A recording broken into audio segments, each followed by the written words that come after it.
qu'on est bien là. Je crois qu'on est bien, je crois que vous m'entendez bien. Ouais, je pense que ça doit être bien là. Ouais, ça doit être un petit peu mieux. On se retrouve aujourd'hui pour une vidéo sur la nuit noire de l'âme et je vais vous parler aussi de la dépression. Voilà, ça va être une vidéo un peu nuit noire de l'âme versus dépression. Pourquoi? Parce que c'est des choses que j'ai vécues dans ma vie. Oui, j'ai vécu ça dans ma vie. Oui, une dépression, oui. Oui, c'était en 2007, je crois. Ouais, 2006-2007 à peu près. La nuit noire de l'âme est venue un peu après. Beaucoup vont se dire, mais qu'est-ce qu'elle raconte? Qu'est-ce qu'elle raconte?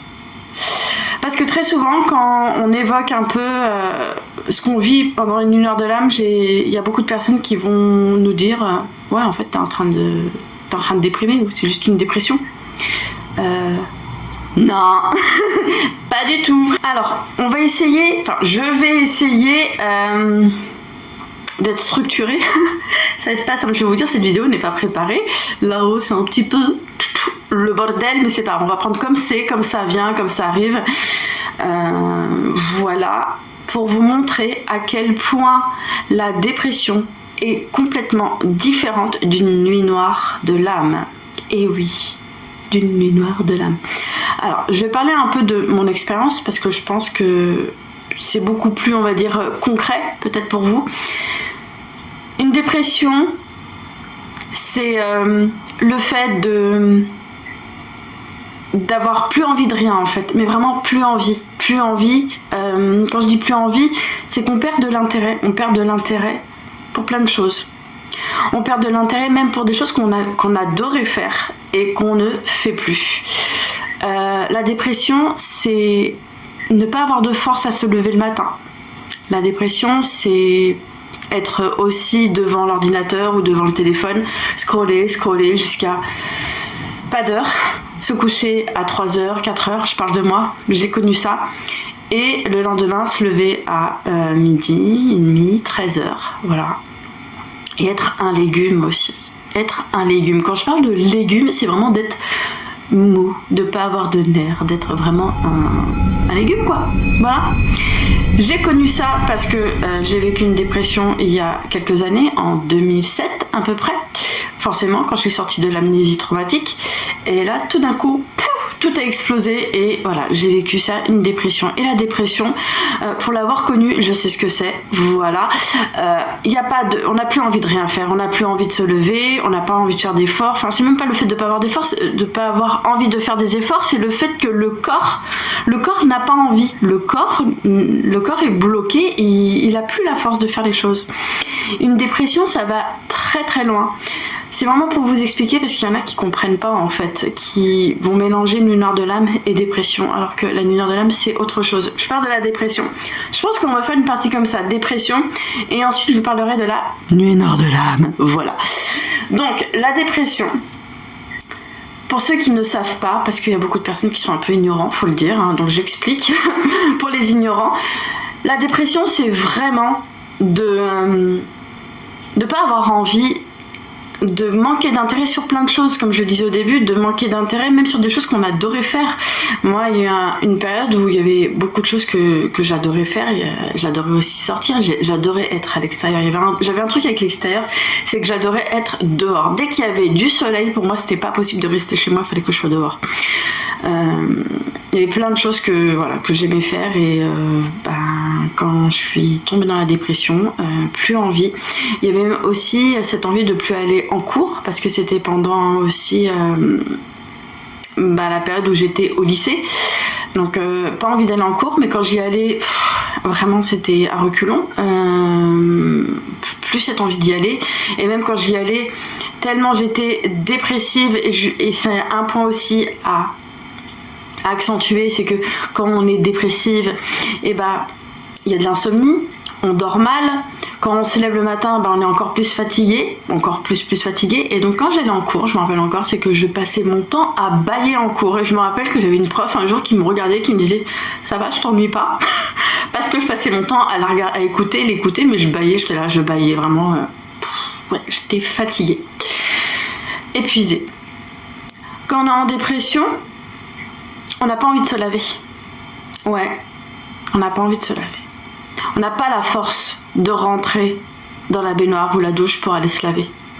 on n'a pas cette force, on n'a pas envie.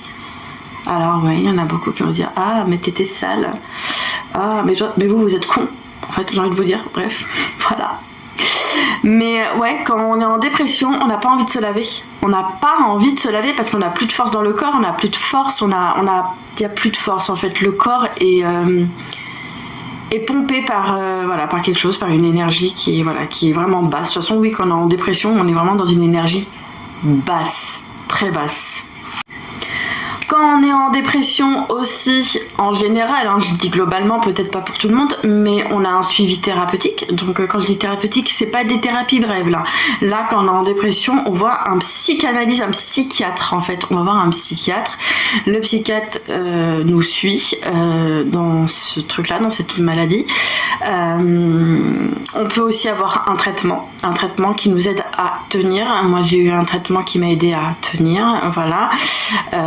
Je mets des gros guillemets à tenir parce que ça m'a aidé à tenir, mais sauf que ça m'a un peu fumé les neurones, c'est-à-dire que j'ai perdu la mémoire. Parlez-moi de quelque chose qui s'est passé 9 ans en arrière et des choses, je me souviens plus en fait. Pourquoi ? Parce que j'ai eu un traitement qu'un psychiatre m'a prescrit et qui m'a fumé, voilà, faut le dire, fumé les neurones. Et je dis ça, mais en même temps, faut dire que je crache pas en fait, on va dire sur ça parce que c'est quand même quelque chose qui m'a aidé à tenir, donc je crache pas dessus, mais ça c'est un truc quand même que je tiens à préciser. Si vous avez envie d'aller voir un psychiatre, faites-le, mais avoir un traitement, c'est pas vraiment ce que je recommande. Enfin, je parle pour moi, pour mon expérience. Après, vous faites comme vous voulez, mais ouais, moi le traitement m'a quand même bien fumé, vraiment, faut le dire. Voilà. Et quoi vous dire d'autre? Parce qu'il y a tellement de choses à dire par rapport à la dépression. Ouais, j'ai aussi eu, par moment, enfin je dis par moment, j'ai eu des envies, des idées noires, faut le dire. J'avais plus envie d'être là. J'ai fait pas mal de TS, voilà. Et donc voilà, quand on est en dépression, oui, soit on y pense, mais on passe pas à l'acte, ou soit on y pense, mais on passe à l'acte. Donc moi, je suis passée à l'acte. Heureusement, je me suis pas loupée. Voilà, quoi dire d'autre par rapport à la dépression? Dépression, il y a une envie aussi. Alors, ça peut être dans les deux extrêmes, parce que moi, j'étais en dépression et en même temps, je mangeais beaucoup. Beaucoup, j'avais besoin de manger. Pourquoi? Pour me remplir. Pour remplir quoi? Quelque chose, un vide. Et forcément, j'étais en boulimie, donc je mangeais beaucoup. Jusqu'à des fois me faire vomir, des fois ça m'arrivait de vomir. J'avais même le matin quand je me levais des nausées, mais genre des nausées comme si j'avais l'impression d'être enceinte. Je sais pas si vous voyez les nausées d'une femme enceinte, et pourtant j'étais pas du tout enceinte, mais j'avais ce truc là tous les matins quand je me réveillais, il y avait des nausées. Je voyais un peu flou aussi, je voyais le sol qui montait, j'avais toujours ce sentiment du sol qui monte. Donc voilà, j'étais pas bien en fait, j'étais vraiment très mal pendant cette période. Ça a duré peut-être 3, je dirais peut-être même 4-5 ans. Ouais, peut-être 4 ans, à peu près 4-5 ans de dépression. Ouais, il y avait une envie de rien faire. Je me rappelle, j'avais même des copines parfois qui voulaient faire qu'on fasse des sorties, et ça m'arrivait très souvent de dire oui, mais à la dernière minute, la veille ou même le jour même, de leur envoyer un message pour leur dire je pourrais pas, parce que fallait que je trouvais n'importe quoi comme excuse pour pas sortir. Et vous voyez, ça c'est aussi un signe qu'il n'y a plus l'envie, il n'y a plus l'envie de faire des choses en fait. Et mentalement, j'ai envie de dire, quand on vit une dépression, on a l'impression que tout est fini, qu'il n'y a pas de après en fait. On se dit, ça y est, là je suis terminée, c'est bon quoi, je suis terminée. Il n'y aura plus de après, c'est la fin pour moi, c'est la fin de ma vie. J'ai tellement subi, j'ai tellement vécu de choses assez lourdes quand même, déjà depuis mon enfance, des choses quand même très lourdes, très lourdes. Voilà. Et donc, quand on est en dépression, il y a ce truc-là de se dire la vie, elle est terminée. Là, c'est bon, je suis vraiment au bout. Je suis au bout, vraiment au bout du bout. C'est comme si on se disait, de toute façon, la seule façon d'arrêter cette souffrance qui est là, et ben c'est d'en finir avec la vie en fait. Il y a une envie d'en finir avec la vie. Et encore plus quand on vit dans des violences, et je parle pas des traumas sexuels là, mais je parle plus des violences psychologiques. Psychologiques, physiques dans le sens de prendre des coups.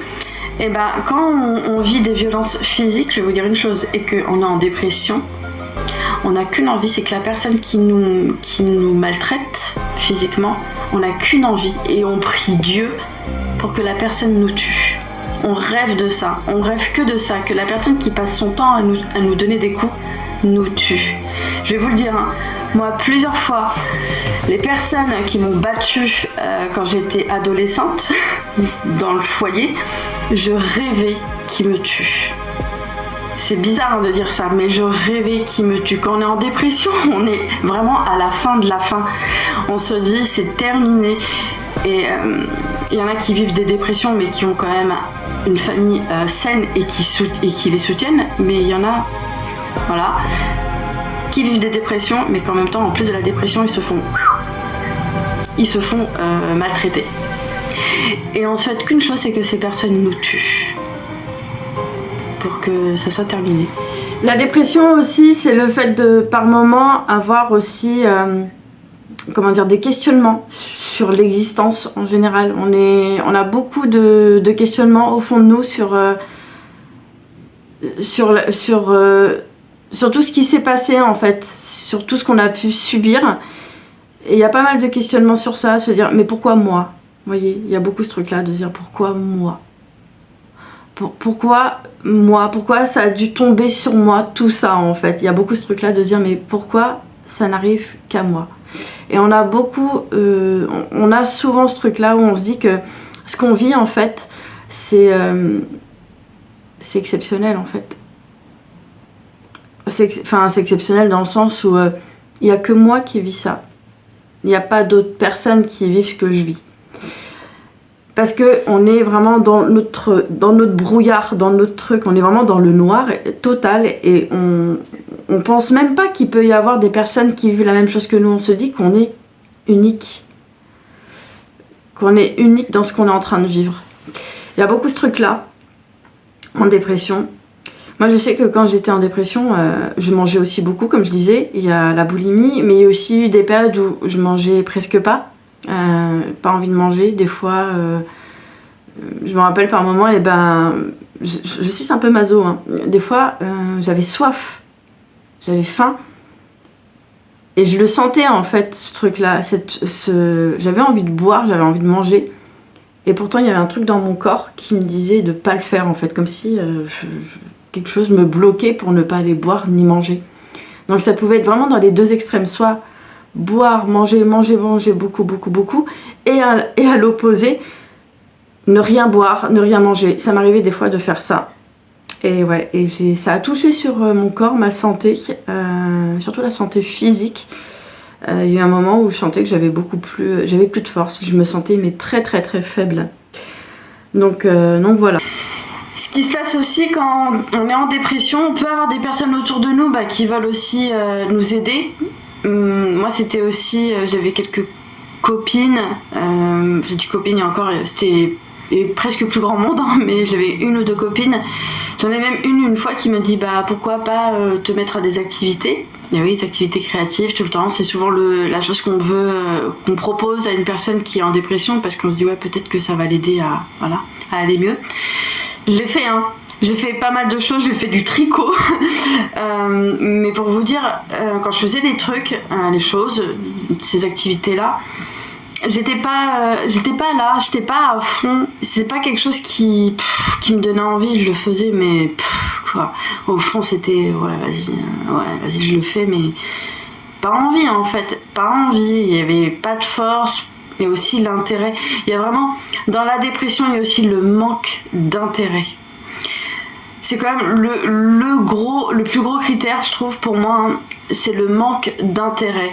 Ça, c'est quand même le truc, je parle pour moi, hein, le truc le plus important. qui ressort dans une dépression, c'est le manque d'intérêt de tout. C'est-à-dire qu'on va même perdre notre émerveillement, l'émerveillement qu'on avait par le passé sur des petites choses. Quand on est en dépression, même rien que le fait de voir un enfant, un bébé, c'est mignon en fait quand on voit un petit ou un bébé. On regarde et puis on a toujours un sourire. On les regarde avec le sourire. Moi je regardais les enfants, je les regardais comme ça, de haut, comme si... pas d'intérêt en fait, j'avais comme perdu ma joie de vivre et surtout mon extravagance, faut le dire, parce que j'étais d'une nature très extravagante quand j'étais ado, quand j'étais enfant. J'avais cette tendance à toujours faire la folle, à toujours faire le clown, quoi. J'étais le clown. Et quand je suis partie en dépression, ça aussi c'est parti, ce côté-là, ce côté un peu starbé, faut le dire, parce que j'ai ce côté hyper folle, hyper taré, quoi. Et ce côté-là est parti. On passe maintenant à la nuit noire de l'âme. Donc la nuit noire de l'âme, j'explique, c'est rien à voir avec la dépression, je veux le préciser, rien à voir avec la dépression, voilà, rien à voir. La nuit noire de l'âme, j'ai senti que j'étais en train de la vivre petit à petit, un peu avant, j'allais dire avant mon divorce, avant de dire à mon ex-mari que j'avais plus de sentiments, que c'était fini, que j'avais plus de sentiments pour lui. Il y a eu un matin où, avant de me réveiller, dans ma tête, j'ai vu un moment ma vie défiler. Je me disais mais c'est quoi ce truc, je comprenais pas d'où ça venait, pourtant j'étais pas on va dire dans une déprime, ça allait, on va dire plus ou moins, moralement ça allait plus ou moins, même si au niveau sentimental je sentais qu'il y avait quelque chose, voilà, ça allait plus. Et j'ai vu ma vie défiler, je me suis vue enfant, je me suis vue à plusieurs âges, à 6, 7, 9, 10, 13, 14, je me suis vue à plusieurs âges. J'ai vu comme ma vie défiler devant moi. Alors que j'étais pas sur un lit d'hôpital, j'étais pas en train de mourir, j'étais pas en phase terminale, quoi. Mais je voyais ma vie défiler et je me disais, mais... Et il y a eu un truc au fond de moi qui m'a dit, mais qu'est-ce que tu fous là, en fait? Qu'est-ce que tu fous là, toi? Qu'est-ce que tu fous là? Comme si quelque chose me disait au fond de moi, il y a autre chose là, il y a autre chose après. Mais j'étais pas bien en fait, parce que j'étais plus en phase. Il y avait des choses que je voulais faire, parce que déjà je me sentais bien. Déjà à l'époque j'avais mon ancienne chaîne YouTube, et je me rendais compte que j'adorais faire ça. J'adorais faire des vidéos, créer, j'adore ça, j'adore créer, faire des montages, j'adore faire ça, je pense que vous le voyez. Et je me disais, je travaillais dans la petite enfance, et il y avait ce côté-là aussi que j'adorais de ma créativité, de créer sur YouTube, j'adorais ça. Et il y avait aussi cette passion qui se développait de plus en plus avec le développement personnel, parce que j'ai passé mon temps à regarder, à lire que des livres sur le développement personnel. Je regardais que des vidéos sur le développement personnel. Ensuite, je regardais des vidéos, des chaînes qui étaient en lien avec la spiritualité. Plein de choses comme ça.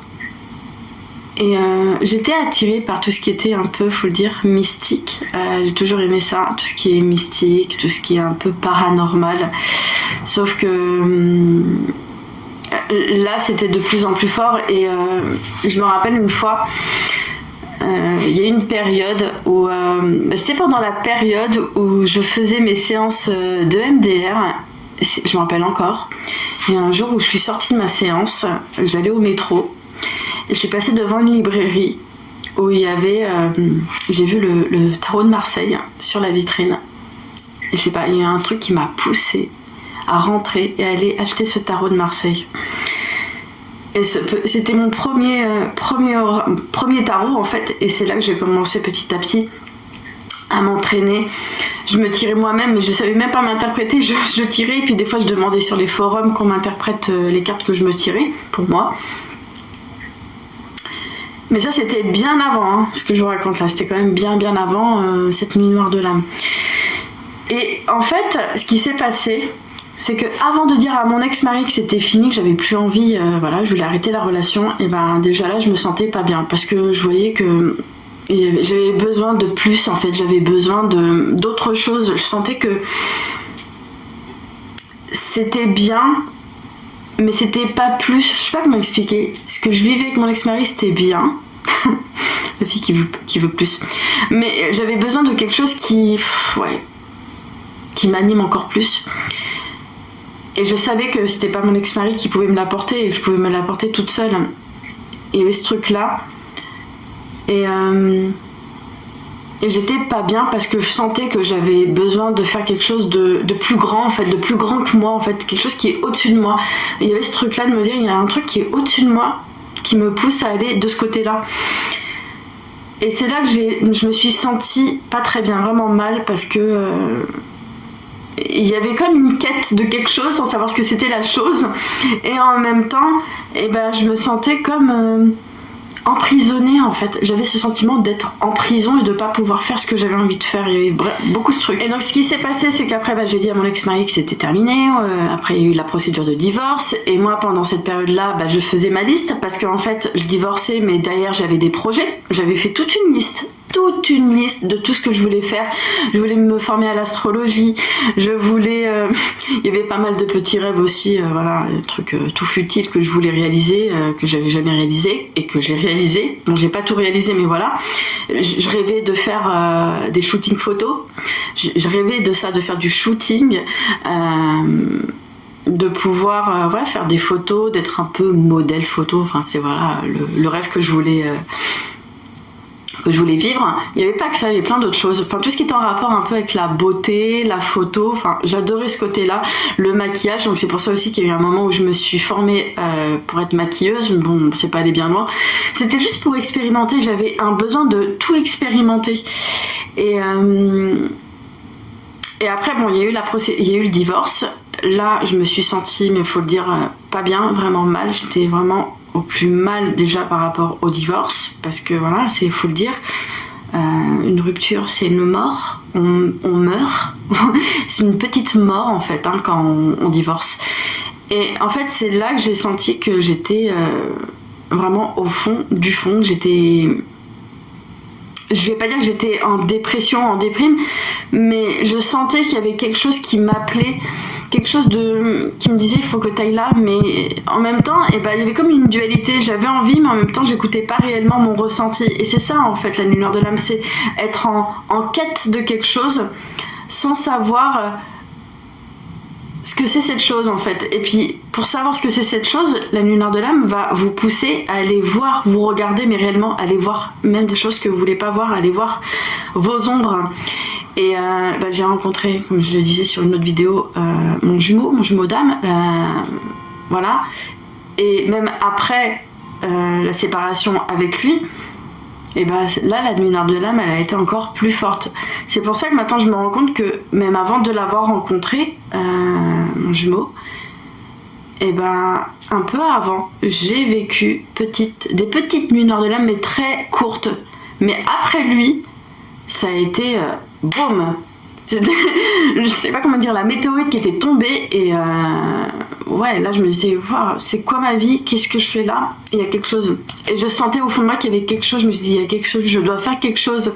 Je sentais qu'il y avait un truc. Alors j'ai fait pas mal de choses, comme je disais, je me suis formée à la lithothérapie, aux pierres, je me suis formée à la méditation pour être prof de méditation, je me suis formée à la maïeusthésie, et je sentais il y avait cette envie de faire quelque chose mais sans savoir où aller et quoi faire.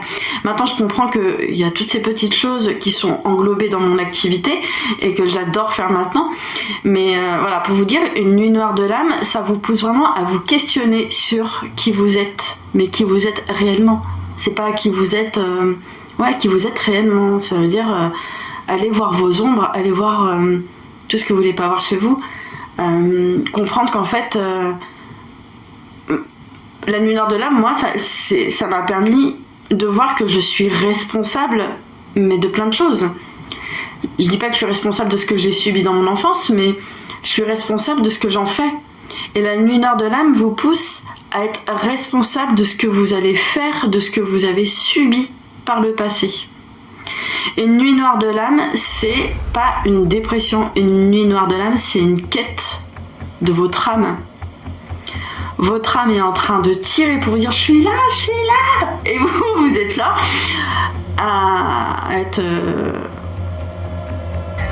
borné, faut le dire, ouais, borné dans votre petit personnage. Et en fait, la lumière de l'âme va vous pousser justement à lâcher votre ego, à mettre l'ego de côté, pas le jeter, mais le mettre de côté et l'embrouiller quand il veut rentrer, quand il veut essayer de vous montrer que ah mais non, mais tu comprends, on t'a dit que t'étais trop sensible, on t'a dit que tu pouvais pas faire ça, on t'a dit. C'est l'ego encore, c'est l'ego qui reste bloqué sur des phrases qu'il a entendues. Bref, pour vous dire, la lumière de l'âme, elle est là vraiment pour vous montrer votre vrai vous, votre vous profond qui vous êtes réellement. La lumière de l'âme va vous montrer ce qui vous fait réellement kiffer dans la vie. C'est quelque chose qui va vraiment vous pousser à aller...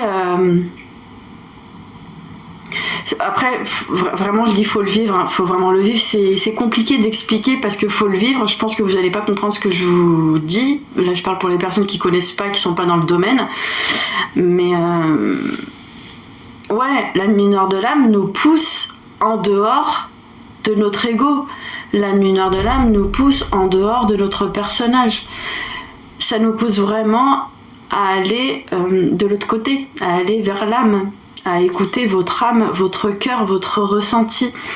Des fois, enfin, je vais vous donner des petits exemples, mais en consultation, souvent, en guidance, j'ai des personnes qui me disent « Ah, j'ai envie de faire ça comme formation pour après faire ça comme métier. » Puis après, j'entends quoi? Elles me disent « Ouais, mais c'est quand même un peu fou, hein, ce que je suis en train de dire, c'est quand même... Est-ce que c'est accessible? Est-ce que c'est faisable ?» Et je sais pas si vous voyez, rien que cette petite phrase, est-ce que... Il y a toujours ce doute là qui est là, en train de dire mais j'ai plus l'âge, ou est-ce que c'est faisable pour moi? Ça, c'est pas votre âme qui parle, c'est votre petit personnage qui parle.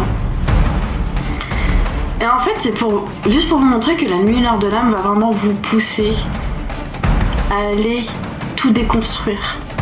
Et on peut avoir ce sentiment quand on vit une nuit noire de l'âme.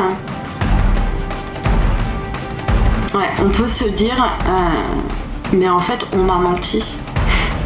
Et c'est vrai, hein, on peut vraiment arriver à ce stade-là, à se dire mais en fait, tout le monde m'a menti. Et on a même envie de dire, mais la vie m'a menti. La vie s'est foutue de ma gueule, là, en fait. Elle s'est foutue de moi, cette putain de vie, en fait. Elle s'est foutue de moi, parce que c'est pas ça, en fait. C'est ça.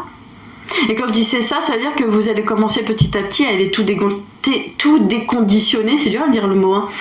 Tout déconditionner pour après pouvoir vous recréez la vie que vous voulez.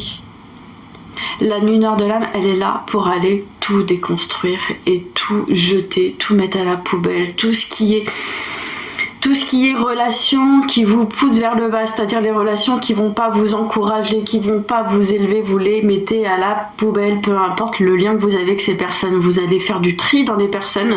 La lumière de l'âme, elle va vous pousser à faire ça. C'est ça la différence avec une dépression. La lumière de l'âme va vous pousser à faire du tri autour de vous et à regarder les personnes, les analyser et à voir ce que comment votre corps réagit face à certaines personnes. Et là, vous allez sentir tout de suite si c'est toxique ou pas toxique et ça dégage. La lumière de l'âme, ça va aussi vous pousser à vous regarder vous. Parce que là, je parle beaucoup de l'extérieur et de dégager ce qui est mauvais, ce qui pue. Mais en même temps, la lumière de l'âme, elle va vous pousser à vous regarder vous. C'est là que ça va être aussi compliqué, de se regarder et de voir où nous on a merdé. Parce que moi-même aussi, par moments, je me suis dit, mais attends, mais est-ce que je suis en train de vivre ça? C'est où que j'ai merdé? C'est où il y a eu une couille en fait? Clairement, faut que je vois. C'est moi aussi qui a pu peut-être créer certaines situations. Et la lumière de l'âme va vraiment vous pousser justement à aller voir ça, comment vous avez pu agir par le passé pour vivre telle ou telle situation. Des fois on se retrouve dans des situations, on se dit putain mon Dieu, mais pourquoi j'en suis là en fait? Qu'est-ce que j'ai fait pour mériter ça? Mais en fait, je sais pas s'il y en a beaucoup qui le remarquent, moi je le remarque de plus en plus. Je sais pas si c'est dû à ça, à l'éveil, mais toutes les choses qui se passent là-haut, là dans le petit cerveau, on le crée. En ce moment, je suis en train de lire un livre sur le subconscient. Je peux vous dire à quel point le subconscient comment dire, le subconscient va être à la merci de votre conscience. Et justement, avec la nuit noire de l'âme, c'est aussi une chose à dire. La nuit noire de l'âme va vous pousser vraiment à vous regarder, mais à vous observer, à tout le temps vous observer. Moi, je le vois maintenant dans ma vie, j'arrête pas, mais je ne fais que ça de me regarder. Je me regarde, je passe mon temps à me voir, à me regarder. Mais quand je dis me voir, c'est pas me regarder dans le miroir, hein. C'est regarder comment je réfléchis, comment ça se passe dans ma tête, dans mon corps, quand je suis face à plusieurs personnes ou une personne. Pourquoi je pense ça? Pourquoi la personne me fait ressentir ça? Pourquoi la personne me fait penser ça d'elle?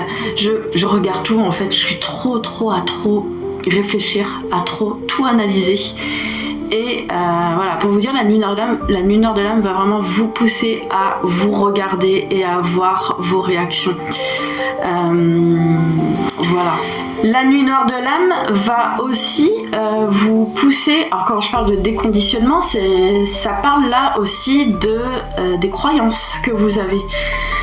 Ça va vous pousser justement à aller faire un travail, pas que sur les blessures, parce qu'on parle beaucoup des blessures, hein, mais aussi sur vos croyances. Qu'est-ce que vous croyez de vous? Comment vous vous percevez, vous? Comment vous vous percevez? Quand vous parlez de vous à d'autres personnes, comment vous parlez de vous? Est-ce que vous voyez parler de vous? Et la nuit noire de l'âme va vraiment vous pousser à aller voir ça, en fait, d'aller regarder comment vous vous percevez face au monde, comment vous vous positionnez. Et ça va vraiment vous pousser aussi à aller développer certaines qualités qui ont été enfouies, justement, à cause des croyances limitantes. Donc les croyances, c'est quoi? C'est aussi de vous poser la question, mais est-ce que c'est moi là qui crois ça, ou est-ce que c'est parce que c'est quelque chose que j'ai toujours entendu? On m'a toujours dit ça, donc forcément je l'ai pris pour une vérité absolue. Et la nuit noire de l'âme, ça va vraiment vous pousser à aller voir ça, à aller développer votre discernement et à vous dire, mais ça c'est moi qui pense ça ou c'est parce que je l'ai entendu? Il y a beaucoup ce truc là. La nuit noire de l'âme va vraiment vous pousser aussi à, comme je dis, les blessures, mais plus on appelle ces blessures, plus on rentre en compassion avec nous-mêmes, et plus on rentre en compassion avec nous-mêmes, plus on est en compassion avec l'extérieur. La nuit noire de l'âme va vraiment vous montrer à quel point tout est là, tout est en vous en fait, mais tout est en vous. Et quand je dis tout est en vous, je parle pas que de l'amour, parce qu'on parle beaucoup d'amour, l'amour inconditionnel, oui. Mais quand je dis tout part de vous, c'est aussi toutes les pensées que vous avez. Soyez conscient des pensées que vous avez dans la journée. La nuit noire de l'âme aussi, vous allez passer par beaucoup de phases. Et on n'en parle pas beaucoup, je trouve, sur un YouTube, des phases. Il y a des phases où on va être plus ou moins bien, on va se sentir un peu mieux, parce que faut pas oublier que dans les nuits noires de l'âme, en général, c'est souvent parce qu'il y a eu des crises égotiques. Et la crise égotique précède toujours une ouverture de conscience. Ça, c'est un truc que j'ai remarqué. Une crise égotique précède toujours une prise de conscience.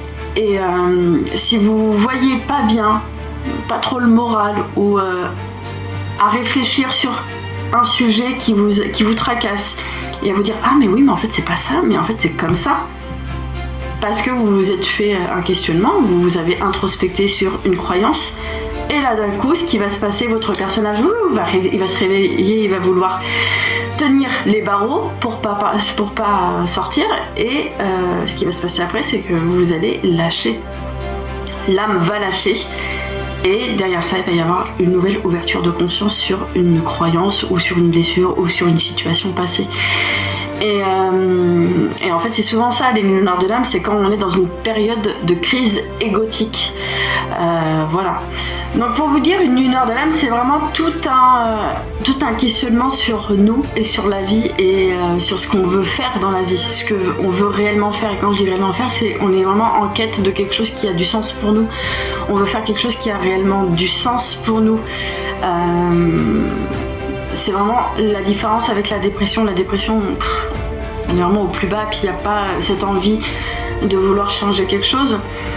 Au contraire, sauf que la nuit noire de l'âme va vous pousser à devenir ce que vous voulez devenir pour vous-même. Hein.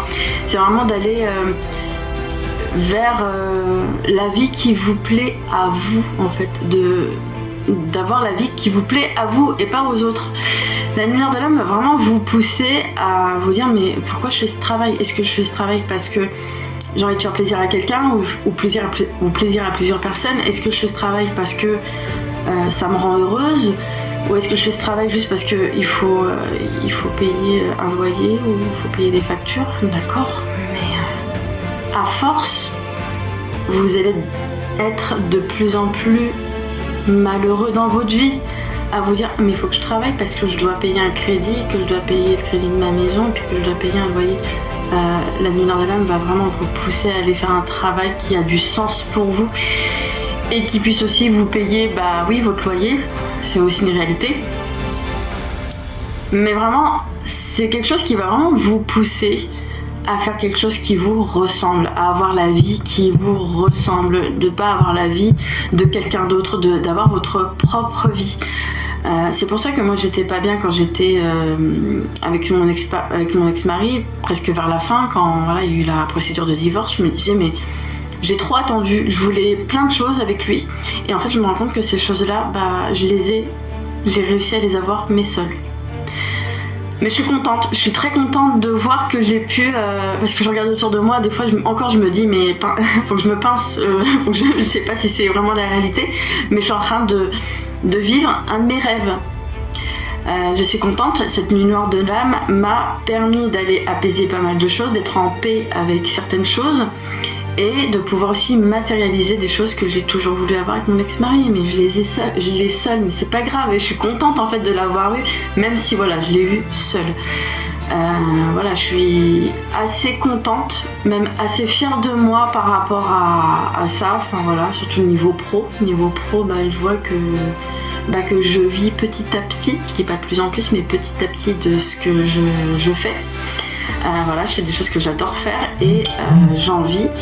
Et voilà, je suis à la campagne, je suis au calme, je suis bien dans ma petite maison au calme. Vraiment, c'est un truc que j'ai toujours voulu avoir. Et voilà, je l'ai.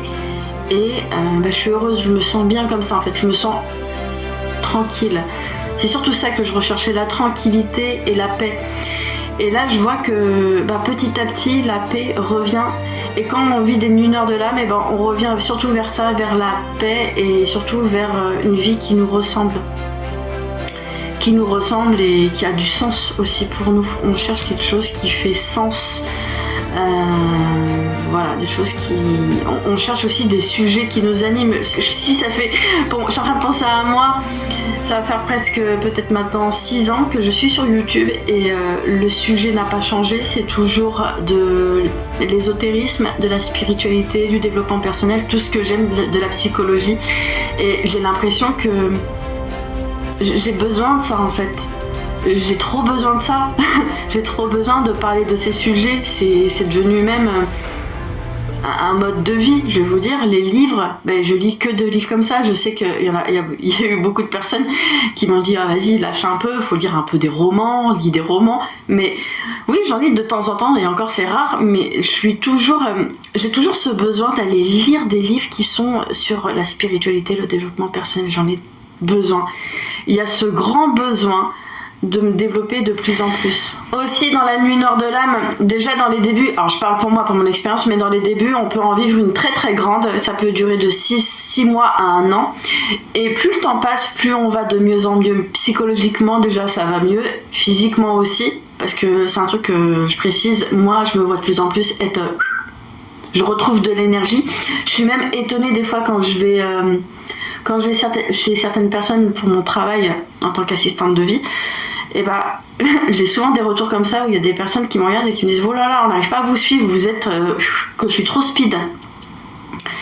Et rien que le fait d'avoir des retours comme ça me fait bizarre, parce qu'il y a quelques années en arrière j'étais en léthargie totale, alors que maintenant je vois que j'ai une énergie qui est en train qui revient de plus en plus. Et donc voilà, si vous avez vécu ça comme moi, vous avez vécu une période de léthargie et que maintenant vous êtes en train de retrouver de l'énergie, ça montre aussi que votre nuit noire de l'âme a eu un effet bénéfique sur vous. En même temps, je dis bénéfique, la nuit noire de l'âme est bénéfique. C'est pas comme la dépression, la nuit noire de l'âme est bénéfique pour notre âme. Voilà, c'est bien... le nom est très bien approprié, c'est très très bon pour notre âme. Il y a aussi une chose qui va se passer quand on vit une nuit noire de l'âme et qu'ensuite on avance, on chemine, on s'éveille. Ce qui va se passer aussi, c'est qu'on va retrouver, je le dis par expérience, on retrouve petit à petit, et ça c'est un truc, je vais vous dire, ça me rend mais tellement heureuse, même si par moments je suis un peu frustrée parce que je vois que c'est pas constant, mais bon, en fait plus le temps passe et plus en fait on retrouve notre âme d'enfant. Et ouais, on redevient comme un gosse. Et ça c'est un truc moi qui me rend tellement heureuse. Je me dis, quand je vois mon côté enfant qui ressort, bah ça me rassure. Je me dis ouf, on n'a pas touché à ça. Donc voilà, il y a ce truc là qui ressort, qui revient, et je pense que je suis pas la seule. Il doit y avoir beaucoup de personnes qui ont vécu des nuits noires de l'âme et qui retrouvent leur âme d'enfant, et c'est vraiment aussi le signe qui montre que voilà, c'est pas une dépression et que vous êtes en train de vivre quelque chose qui va vous amener vers votre propre source, votre propre source de vie. En fait, on est arrivé enfant.